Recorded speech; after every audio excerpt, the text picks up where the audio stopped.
ছেলে সন্তান সবার হয় না, যার হয় সেই একমাত্র পৃথিবীর মধ্যে ভাগ্যবতী। ঠিক যেমন আপনার হয়নি। নিশ্চয়ই ছেলে সন্তানের আশায় আপনার 2টো কিংবা 3টে মেয়ে হয়েছে। কি শুনতে খুব খারাপ লাগছে? হ্যাঁ বন্ধুরা, খারাপ লাগার জন্যই বলছি। সন্তান সন্তানই, সে ছেলে হোক আর মেয়ে হোক, একটা বিবাহিত মেয়ের কাছে তার সন্তান হওয়াটাই সবচেয়ে বড় বিষয়। সুস্থ সন্তান জন্ম দেওয়াটাই বড় বিষয়। একটা মেয়ের কাছে এটাই সবচেয়ে বড় পাওনা।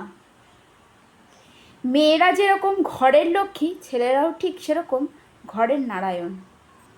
একজন বিবাহিত মহিলার কাছে তার মা হওয়াটাই সবচেয়ে বড় ভাগ্যের বিষয়, যে ভাগ্য হয়তো অনেক মহিলারই হয় না। তারা একটা সন্তানের আশায় কত কি না করে। আর হ্যাঁ, যেসব মেয়েরা মেয়ে হয়েছে বলে হীনমন্যতায় ভোগে, তাদেরকে বলি, নিজেকে অন্য গোত্রের মনে করে পোস্ট করে যে তাদের মেয়ে হয়েছে বলে তারা ভাগ্যবতী।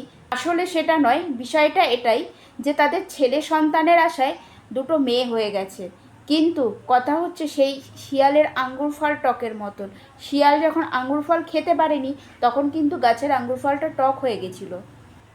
যেহেতু ছেলে হওয়ার আশায় তার 2খানা মেয়ে হয়েছে, তখন সে নিজেকে অন্য গোত্রের মনে করার জন্য সে নিজেকে বেশি ভাগ্যবতী প্রমাণ করার চেষ্টা করে সকলের কাছে।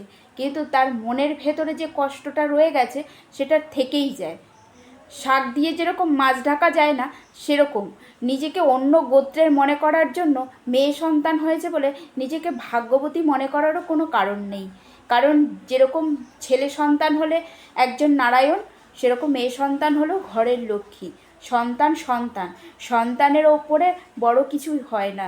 কারণ একজন সন্তান সুস্থ হওয়াটাই একজন মায়ের কাছে কাম্য, একজন মায়ের কাছে সবচেয়ে বড় ধন সম্পদ। ছেলে কিংবা মেয়ে, কোনো সন্তানই কিন্তু খেলা বা ফেলার জিনিস নয়। তাই এই যে যারা পোস্ট করে মেয়ে সন্তান সবার হয় না, মেয়ে সন্তান সবার ভাগ্যে হয় না, মেয়ে সন্তান হলে বেশি ভাগ্যবতী, ছেলে সন্তান হলে সে ভাগ্যবতী না, এই ধরনের অশিক্ষিতের মতন পোস্ট না করে নিজের শিক্ষাটাকে নিজের মধ্যে সীমাবদ্ধ রাখাই সবচেয়ে ভালো।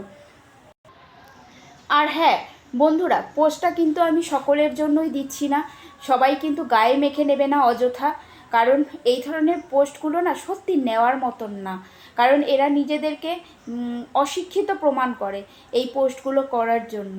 সেটা আমার নিজস্ব মতামত যে একজন মেয়ে হয়েছে বলে সে ভাগ্যবতী, আর যার ছেলে সন্তান আছে সে ভাগ্যবতী না। এই ধরনের পোস্টগুলো করা আমার মনে হয় একটা অশিক্ষিতর পরিচয় দেয়। তাই এই ধরনের পোস্ট করাগুলো একটু বন্ধ করুন।